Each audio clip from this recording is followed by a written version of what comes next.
7. Mr. A practicing chartered accountant, is holding securities of XYZ Limited having a face value 900. You hold security in the company. Okay, how many, up to what value you can hold? 0. You or your partner cannot hold anything. Only who can hold? Relative can hold face value 1 lakh. Is appointment valid? Answer is no. So whether Mr. A is qualified, the answer is disqualified.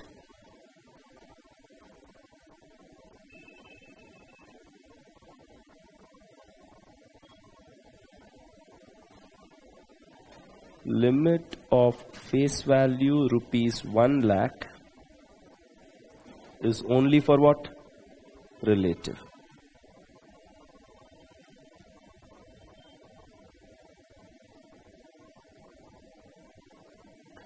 Is only for relative. You cannot hold a single rupee. Okay, next. Mr. P, a practicing chartered accountant. Mr. P, a practicing chartered accountant, and Q, the relative of P. Q, the relative of P, is holding securities having a face value what? 90,000. Your relative holds face value 90,000. Whether P is qualified for being appointed? Yes. The answer I just write as not disqualified. Or you can write it as qualified, both are same. Not disqualified. As relative holds face value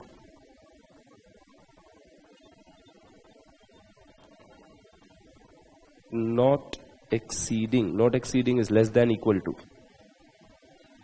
1 lakh. Equal to 1 lakh is also fine. Okay, next question, question number 9. Next question, question number 9. RM and Company is an audit firm having partners CAR, CAM. You are two partners, R and M. You are offered a company audit of N Limited, ENN. You are offered an audit of N Limited. Mr. B, a relative of CAR. Mr. B, the relative of CAR, is holding 5,000 shares, face value 10. Okay, the relative is holding 5,000 shares, face value what? 10, market value 150. Market value 150. This is of use or no use? No use. This is of no use. Okay, 5,000 shares, face value 10. 5,000 into 10 what? 50,000. Relative holds face value 50,000. Allowed, not allowed? Allowed. So that's fine. So whether RM and Company is disqualified for appointment, the answer is what? Not disqualified. Not disqualified, as relative holds face value not exceeding 1 lakh. Okay, now suppose relative was holding face value more than 1 lakh. If relative was holding face value more than 1 lakh, that partner disqualified whose relative was holding, and one partner disqualified, firm is also disqualified. Okay, next, Ram and Hanuman Associates. Ram and Hanuman Associates. Take this as important. Ram and Hanuman Associates. A chartered accountant in practice has been appointed as statutory auditor of Krishna. Ram and Hanuman Associates appointed as statutory auditor of Krishna. Mr. Hanuman holds 100 equity shares of Shiva. Okay, Mr. Hanuman holds 100 equity shares of Shiva, subsidiary of Krishna. So can I say your partner? Hanuman is what? One of the partners? Okay, so one of the partner is holding 100 equity shares. Okay, how many shares partner can hold? Nothing. Partner cannot hold anything. Now, he is not holding in the company, he is holding in subsidiary. Okay, not okay? No, you should not hold in the company or its subsidiary or its holding or its associate. Anywhere. You should not be holding. As a partner is holding, that partner disqualified, firm is disqualified. So answer is disqualified.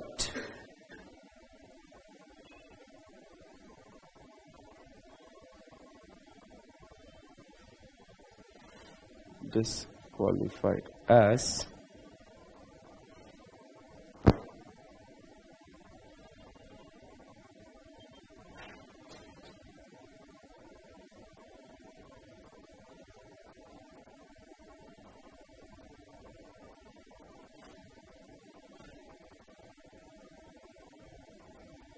Partner holds shares in which company? Group company. You cannot hold in the company or its subsidiary anywhere.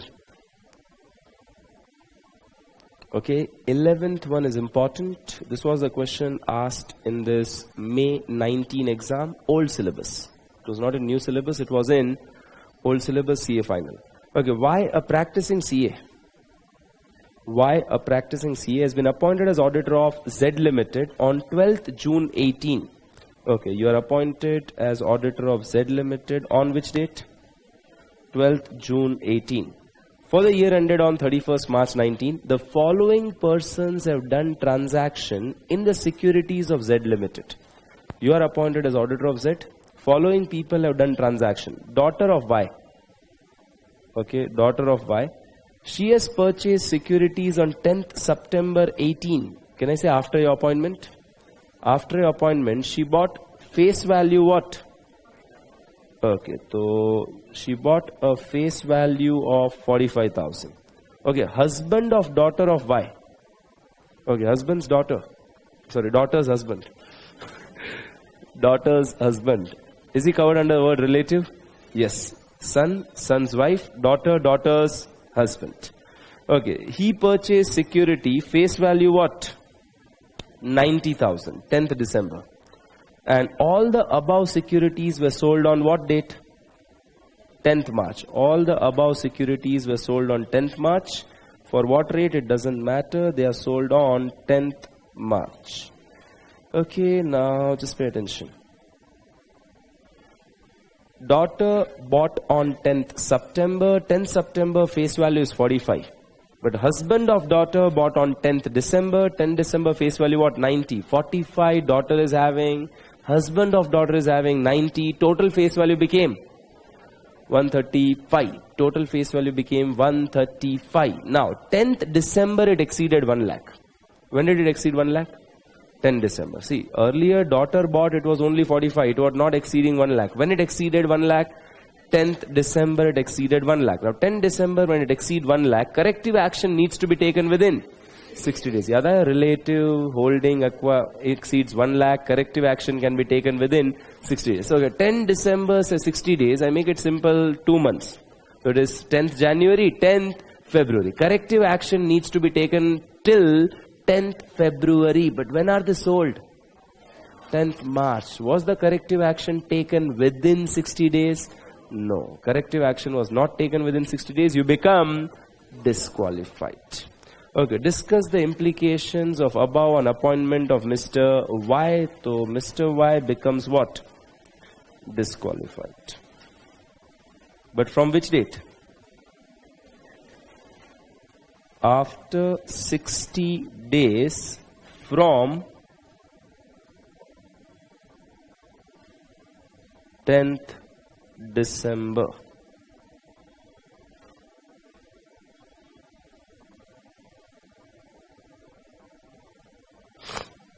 Okay, now daughter of Y purchased face value 45,000. Husband of daughter Y purchased of again 90,000. Aggregate value. Now see, that's why I said it's all relatives together. The aggregate value of holding exceeds the limit of 1 lakh, and further corrective action is also not taken within a grace period of 60 days. They sold it off on 10th March. 10th March is not 60 days. 10th March is not 60 days. Corrective action is not taken within 60 days. Yes or no? Shall I move it? Shall I move it? Okay. Anywhere if you're stuck up, please stop me at the same time. Okay. Next question. Question number 12. ABC are partners of firm, ABC and company. Now 12 and 13 are kind of related. Very small, minute changes there. In 12th and 13th, pay attention. ABC are partners. All are CA holding COP. Fine. Mr. A holds 100 equity shares having a face value 1000. Okay, who holds? Mr. A. Okay, can I say A is one of the partners? Okay, A holds. A disqualified? Firm disqualified. A disqualified? Firm disqualified. So first question, can appointment be made in the name of firm? Answer is what? No. And I write as Mr. A holds shares, comma, Mr. A is disqualified.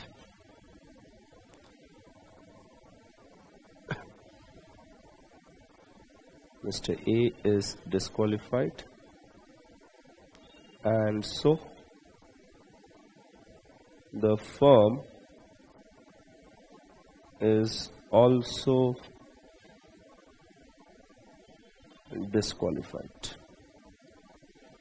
Correct? A disqualified, firm disqualified.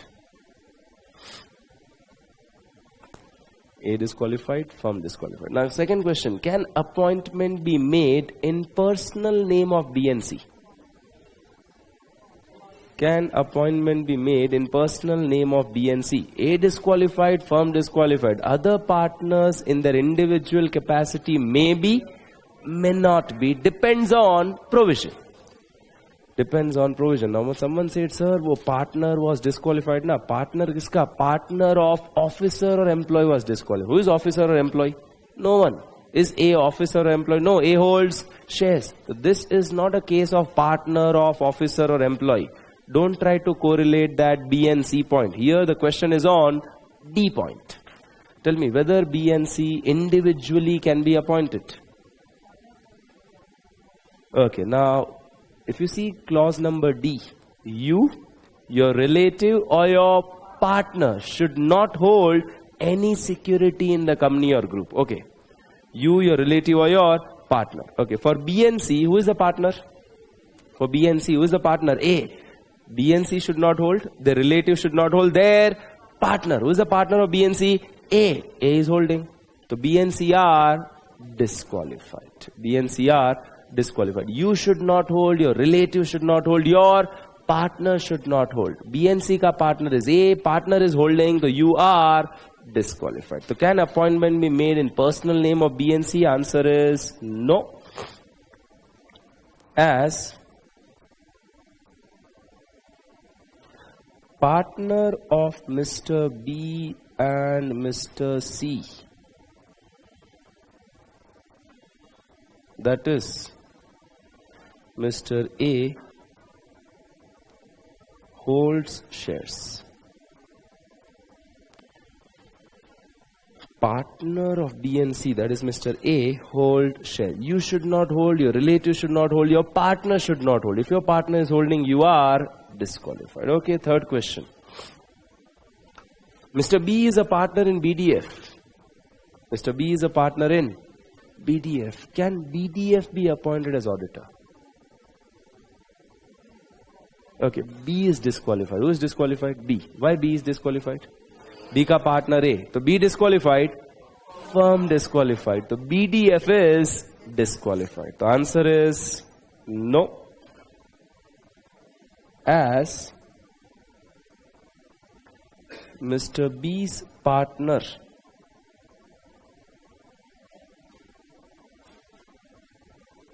that is Mr. A holds shares, comma, Mr. B is disqualified.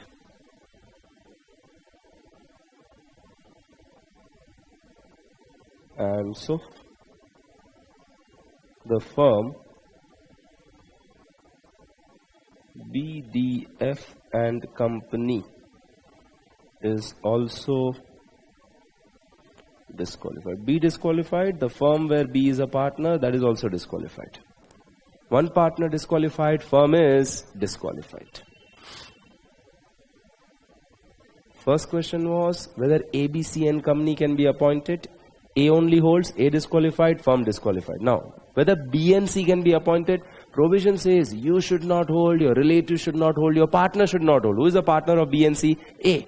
Partner is holding, so B and C are disqualified. Now, B disqualified, so B is also working in BDF. BDF is also disqualified. Now, question. Can appointment be made in personal name of D? Can appointment be made in personal name of D?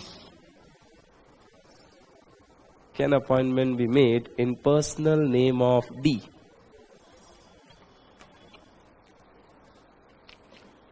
Okay, see the provision. You should not hold, your relative should not hold, your partner should not hold. Okay, whether D holds? No. Whether D's relative holds?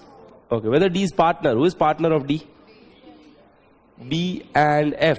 Whether B holds? No. I am not holding, my relative doesn't hold, my partner doesn't hold. Who holds? My partner's partner. They say you, your relative, your partner, not partner's partner. So whether D can be appointed, answer is yes. As Mr. D, his relatives and his partners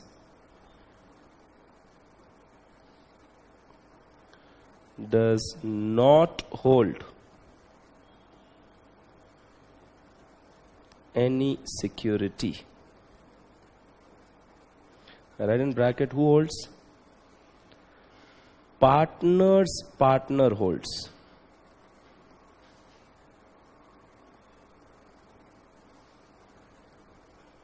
You, your relative or your partner doesn't hold. Who is holding? Partner's partner is holding. That's fine. Okay, this was your question number 12. In your question number 12, one of the partner was holding security. Now, going to question 13. There's a minor change. A doesn't hold. In earlier question, who was holding? A. Now, A's relative holds. Earlier question, who was holding? A. Now, in this question, who is holding? A's relative. ABC are a firm, ABC and company. All partners are CA holding COP. A's relative holds 100 shares, face value 1,01,000. A's relative is holding face value 1,01,000. Can I say exceeding 1,00,000? Okay, A's relative holds face value 1,01,000, exceeding 1,00,000. Can I say A disqualified? A disqualified, the firm disqualified. A disqualified, the firm disqualified. The first question, can appointment be made in the name of firm? Can appointment be made in the name of firm? Answer is no. As A's relative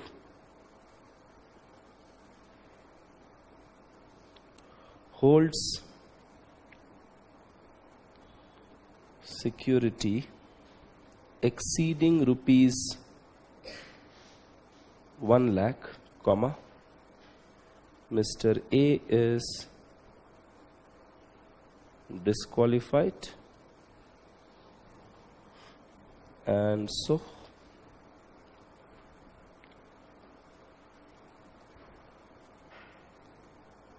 the firm is also disqualified.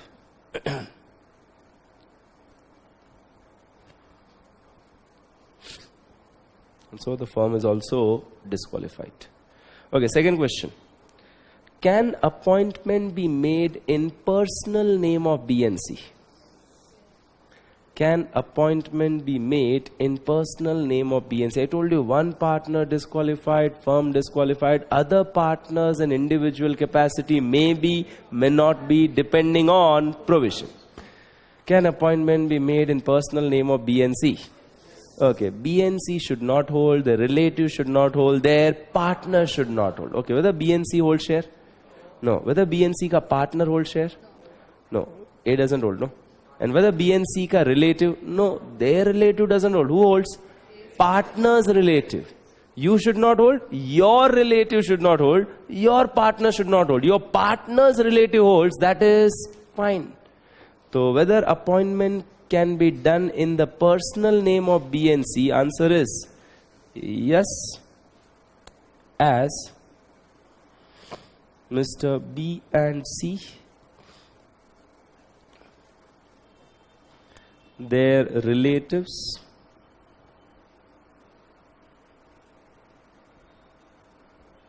and their partners does not hold any security. Okay, who holds? Partner's relative holds. Partner's relative holds.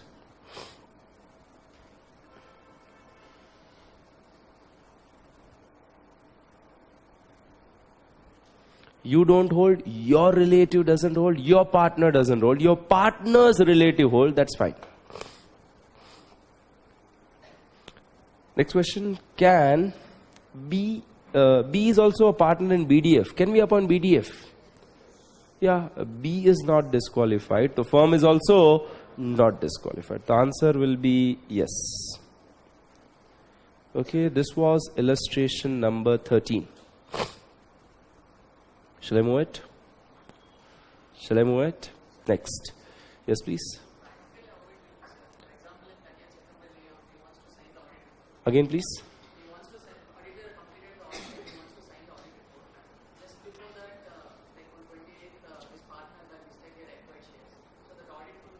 Gone.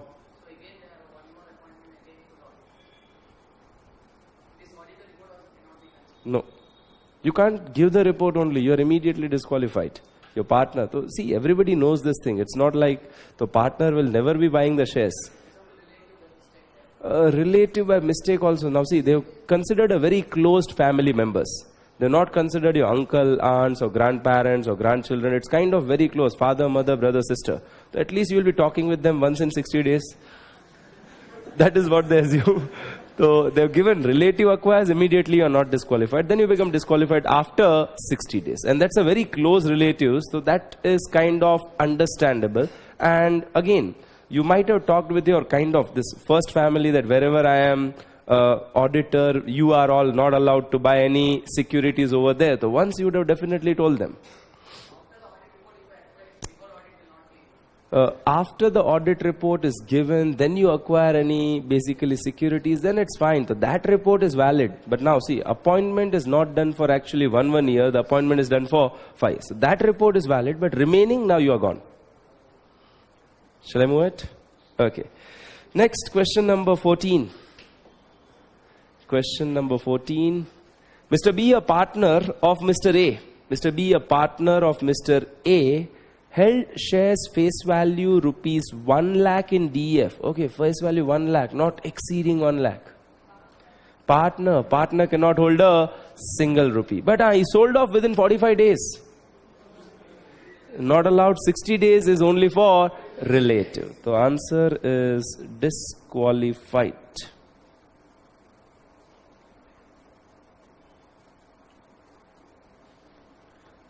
Partner can not hold any security.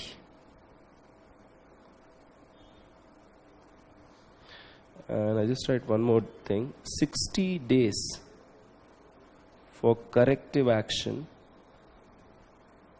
60 days for corrective action is only when relatives holding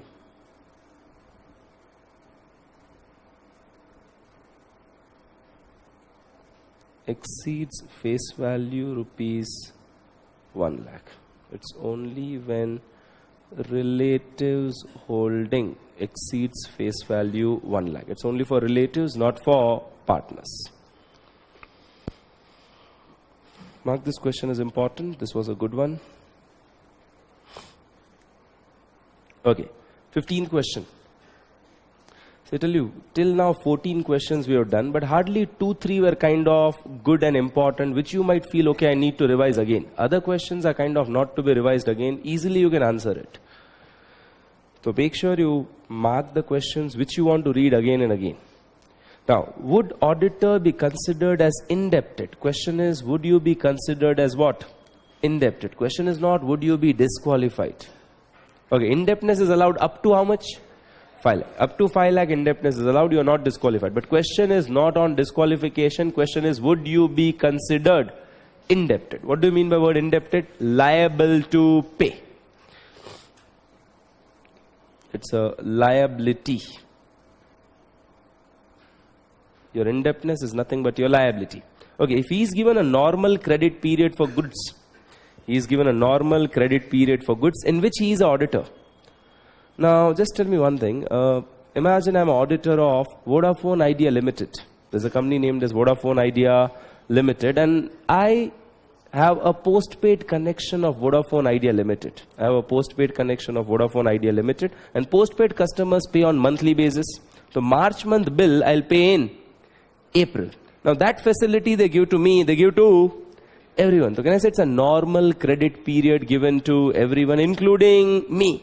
So I have March month bill which I'll pay in April. Am I considered to be indebted? I have a March month bill which is pending. I'll pay when? April. Everybody pays like that only. The March month bill I'll pay in April. Would I be considered as indebted to them? Yeah. I'm not telling disqualified. I'm telling indebted. Yeah, you are indebted to them. You have to pay them March month bill. So would you be considered as indebted? Answer is yes. Question is not would you be disqualified. Question is would you be indebted? Yeah, I'm indebted. I have to pay March month bill to you that is pending. The March month bill I'll pay in April. So am I indebted? Answer is yes. Okay, if you recover your fees in advance, I tell you my audit fees is 2 lakh payable in advance. Yeah, practically nobody pays in advance. But if I say my audit fees is 2 lakh payable in advance, you paid my full audit fee in advance. Okay, am I considered indebted to you?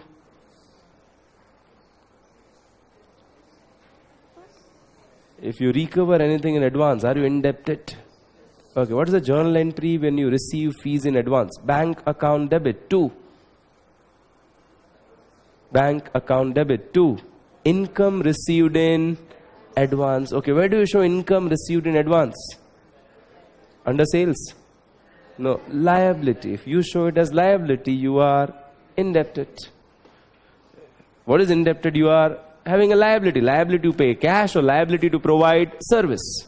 Anything. Liability to pay cash or liability to provide service. So if you recover your fees in advance, are you indebted? Answer is yes, as it would appear as liability. As it would appear as liability in balance sheet.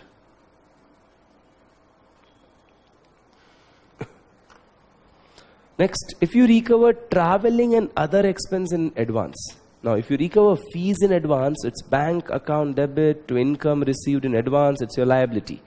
If you recover traveling advance, like suppose a client is not in Bangalore, the client is in Mysore. Client is not in Bangalore, client is in Mysore. Can I say we have to send a team to Mysore? So say 4 or 5 people will go from Bangalore to Mysore, so they will stay in hotel over there, so hotel accommodation, plus going over there, cab expenses, etc. For that we took advance from them. We took 50,000 advance for what? Traveling and accommodation over there, not towards my fees. I took 50,000 rupees advance for that purpose. Am I indebted to them? Am I indebted to them? Okay, I get money for traveling purpose, advance received for traveling. What's the journal entry? Bank account debit to advance received for traveling. Where do I show advance received for traveling? Liability. If I show it as liability, I am indebted. So whether it is for traveling purpose, it doesn't make any difference. Answer is yes. Again, as it would appear as liability in balance sheet. See, currently you can be indebted up to what? 5 lakh. So it's fine. Nowadays we take advance because we are allowed to take up to 5 lakh. I tell you under old Companies Act. Under Companies Act 1956, if you are indebted for amount exceeding 1,000, you are disqualified. If you are indebted for amount exceeding what? 1,000. So none of the auditor used to take advance for anything. Reason, see, 1,000 rupees what? Nothing now. So if I take advance for 1,000, I get disqualified earlier. So what we used to do is, either we used to tell the client only to book the hotel. Client only will book the hotel, they will only pay. Or we pay first and then we take a reimbursement. Reimbursement it is not indebtedness because I have paid and then I collect. It was a receivable which I received. It doesn't appear as a liability. Advance will appear as a liability. But nowadays up to 5 lakh you take it, that is fine. Next, if he recovers fees on progressive basis, what is progressive? As and when work is done. So what is your progressive basis? As and when work is done. 30% work done, I collect 30% money from you. If I collect that 30% money from you, would it appear as my liability? What is the entry? Bank account debit to income. Reason is 30% work is already done. It will appear as my income. If it appears as my income, would I be considered as indebted? Answer is no, as it would appear as income.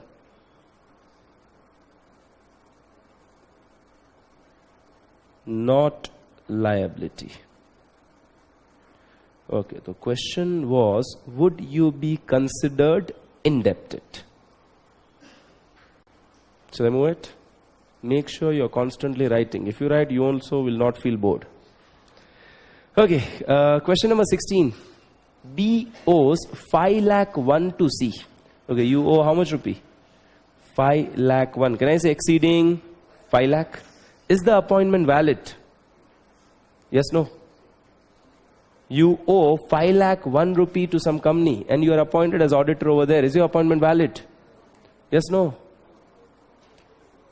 You owe 5 lakh 1 rupee to C Limited, of which he is an auditor. Is your appointment valid? No, you are indebted for amount exceeding 5 lakh. So is your appointment valid? Answer is no. Okay, will it make any difference if the advance was taken for traveling? If advance was taken for traveling, 5 lakh 1, still you are disqualified. So I just write over here, disqualified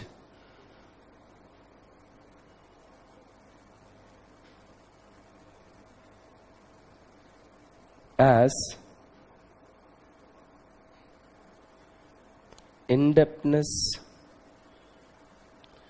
exceeds rupees 5 lakh. Now there was another question. Would it make any difference if it was basically for traveling? So even if the advance was taken for meeting traveling expense, his appointment is not valid, because in such case also he will be indebted to the company. Then also his appointment is not valid. In such case also he will be considered as indebted to the company. Okay, so mark this 16th as important. Only thing is traveling expense point. Okay, 17th. X, a CA in practice, is a statutory auditor of MNO Limited. X, a CA in practice, is a statutory auditor of MNO Limited. He purchased a car from company under hire purchase scheme. You purchase a car from the company under hire purchase. Now question. You did a chapter on hire purchase in intermediate. Okay, whenever I buy an asset on hire purchase, car, whenever I'm buying an asset on hire purchase, do I record asset in my book? Whenever I purchase an asset on hire purchase, when I buy something on hire purchase, I get the possession. I get what? Legal ownership will be transferred upon payment of last installment. I have the possession, car is with me, but legally I'll become owner when? Last installment. So when I purchase a car on hire purchase, do I record car as an asset in my book? Yes, no? Answer is yes. Accounting under hire purchase is based on substance over legal form. So legally you are not the legal owner, but substance wise you bought the car. Substance wise you bought the car. It's not like you rented a car. You have bought it. There's no conditions apply. Would they tell you, don't drive my car above 80? That is your car only. It is actually a financing arrangement. Your hire purchase is kind of which arrangement? Financing. You're just paying it in installments. Legal ownership is not transferred so that they have a right of repossession. Legal ownership is not transferred so that they have a right of repossession. Okay, so as per substance over legal form, when I buy a car on hire purchase, do I record car as an asset? Yes. Okay, what's the journal entry when I buy an asset on hire purchase? Asset account debit to hire vendor. Asset account debit to hire vendor. And same day I pay something. Down payment. When I pay down payment, it's hire vendor account debit to bank. Okay, the first, asset to hire vendor. Asset to hire vendor. Now that entry is done at what price? I tell you now, car if I'm buying, say there will be something is, if you buy in cash, you have to pay something different. If you buy by installment, you have to pay something different. So there is one cash price plus interest makes it as HP price. So car account debit to hire vendor at which price? Cash price. Asset is always recorded at which price? Cash price, because extra which you are paying is not for asset, extra is for late payment. Extra is not for asset, it is for time. As you pay late, you are paying interest. Interest is not for asset, interest is for time. Okay, so we record asset at cash price. Fine. Now they're telling you bought a car on hire purchase, the cash down price is nothing but the cash price. Cash price of the car is what? 8 lakh, and initial payment of 25% was paid upon signing the agreement. Okay, 25% of 8 lakh, 2 lakh. 8 lakh car account debit to vendor. But out of 8, how much did we pay? 2. How much is still pending? 6. We are indebted for 6 lakhs. We are indebted for 6 lakh. It exceeds 5 lakh. You become disqualified. Okay, the question is, the balance 6 lakh you are paying in 24 monthly installment. Is X disqualified to act as an auditor? The answer is what? Disqualified.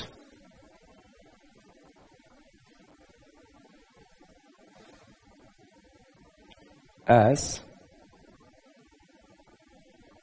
indebtedness exceeds rupees 5 lakh. Now in our question it is rupees 8 lakh minus rupees 2 lakh down payment. So it is 6 lakhs.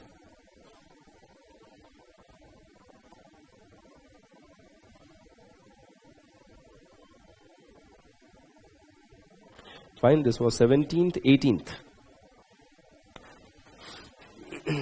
18th, mark it as important.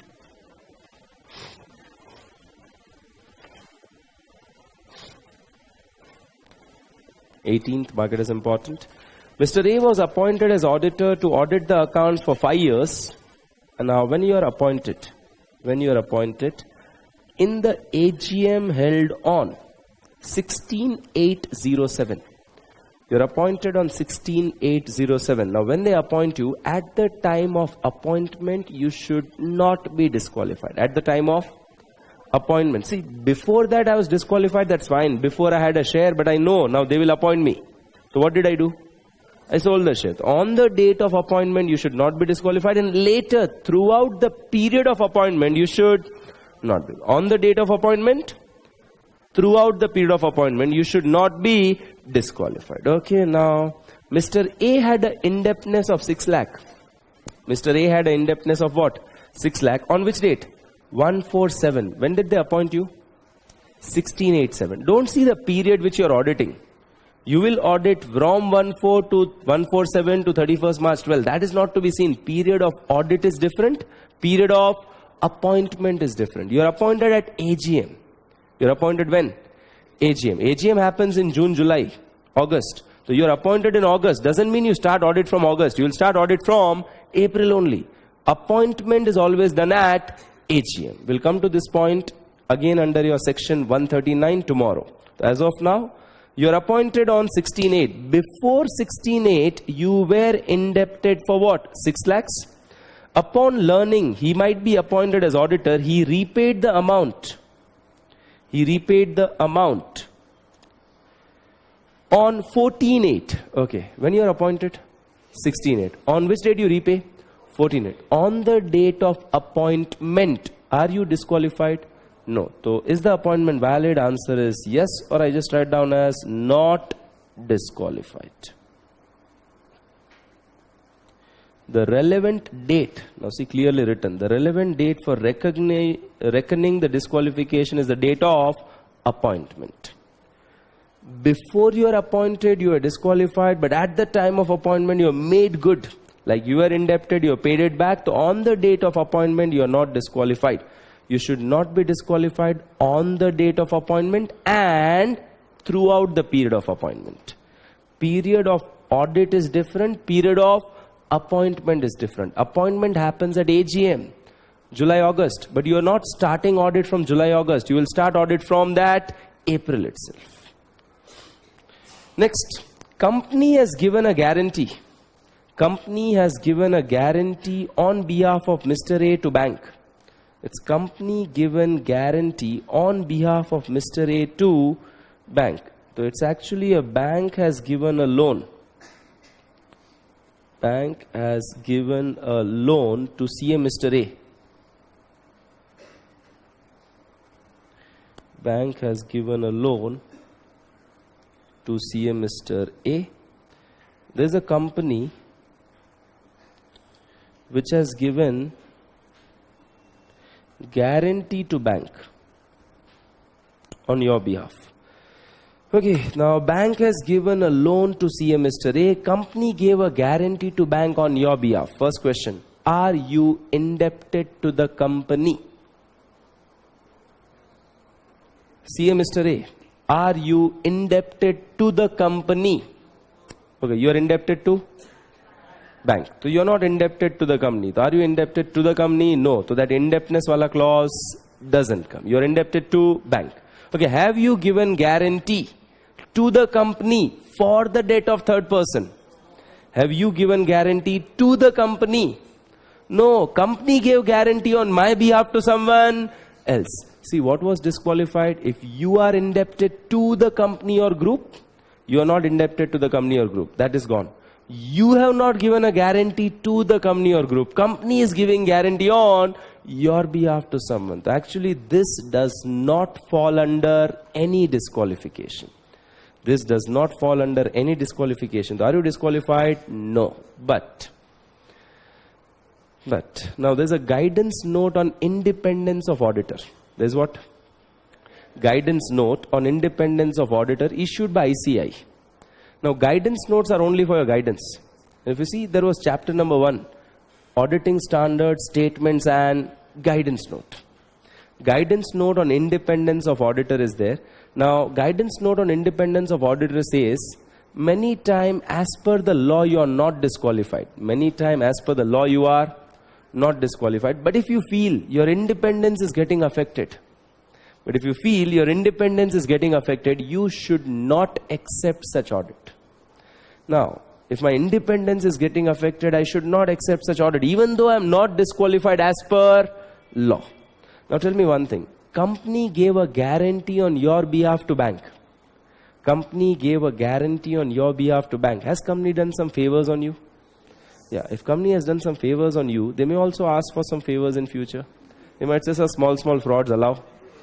So now, if you feel your independence is getting affected, if you feel I'm very professional, I'll not be affected, then you continue. You can take the audit. But if you feel your independence is getting affected, then don't take. But this is as per the guidance note. If I answer strictly as per Companies Act, are you disqualified? No. So answer is not disqualified. You are not indebted to company. You have not given a guarantee to the company. So as per Companies Act, auditor should not have given a guarantee. Auditor should not have given a guarantee to the company for the debt of third person. Yahan pe who is giving guarantee? Company is giving guarantee on your behalf. But as per the guidance note on independence of auditor, if independence is affected, he should not accept appointment. Okay, question number 20, mark it as important. Question number 20, mark it as important. Mrs. A, wife of Mr. A. Mrs. A, wife of Mr. A, has given a financial guarantee for a principal amount of debt owed by Mr. X to ABC Limited. Okay, so now Mrs. A, wife of Mr. A, has given a guarantee to ABC Limited for the debt owed by Mr. X. So it's kind of, there is ABC Limited. Okay, they have given a loan to whom? ABC Limited has given a loan to whom? Mr. X. And there is Mrs. A, wife of CA Mr. A. What has Mrs. A done? Given guarantee. Okay, so can I say that who has given guarantee to the company?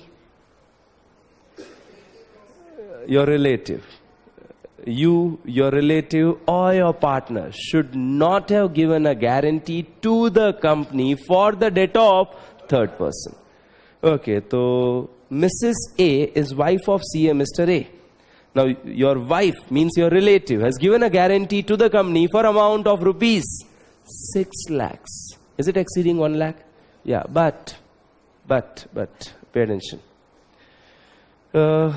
X has repaid 5 lakh to ABC 2 days before the appointment. So your wife has given a guarantee. Has given a guarantee for 6 lakh. But X has repaid how much? 5 lakh. When? Before appointment. On the date of appointment, how much is the debt pending? How much is the guarantee pending? 1 lakh. Debt only is 1 lakh. So guarantee is also 1 lakh. So now debt is 1 lakh. My wife cannot be called upon to pay 6 lakh. Because debt is only 1 lakh. So now guarantee pending is also 1 lakh. Okay, does it exceed 1 lakh? No, it does not exceed 1 lakh. Is the appointment valid or not valid? Valid. Is the appointment valid or not valid? Answer is valid. The answer is not disqualified.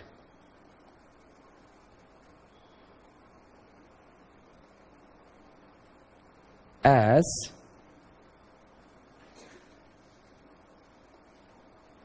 guarantee amount on date of appointment. Guarantee amount on date of appointment does not exceed rupees 1 lakh. How much is it? It is 6 lakh minus 5 lakh. It is exactly 1 lakh. Guarantee amount on date of appointment does not exceed rupees 1 lakh. It is exactly 1 lakh. Yes?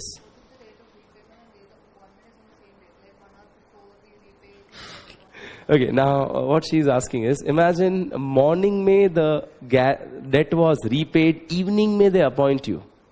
Is it valid, not valid? So out of 6 lakh, morning may that guy paid off 5 lakh, and now evening may they appoint me. Same day. Fine, chalega. So now see, you have to prove the nexus in that way, that morning may it has been paid and evening may basically you are being appointed. That is fine, valid. Clear with this? Okay, now we keep it up to here only because the time is already over. So we are just in section 141. Under that, subsection 1 and 2 was qualification, 3 was disqualification. And disqualification we did subclause A, B, C and D. And just remember one simple thing. The hardest part of success is its beginning. The hardest part of success is its beginning. Make sure you begin the things. We are doing very less work. Just make sure you're going and revising. Imagine few illustrations which we have marked 5-7 out of 20. And kind of 2-3 pages are kind of underlined which you need to read. So at least half an hour a day you need to just go home and revise. Once you begin the things, definitely the things will happen.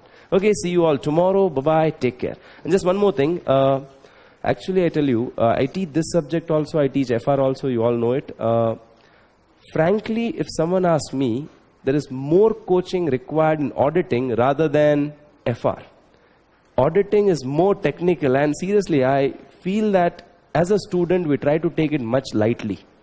And we are not giving importance to the subject, and that is the reasons why the results are not coming in such subject. So if any of your friend were thinking whether to join, not join, do it themselves, I will always recommend, please tell them to take up the auditing class. Reason, this subject is not easy to interpret. And when you read on your own, you can't interpret in that much detail. Okay, bye-bye, take care, see you all tomorrow.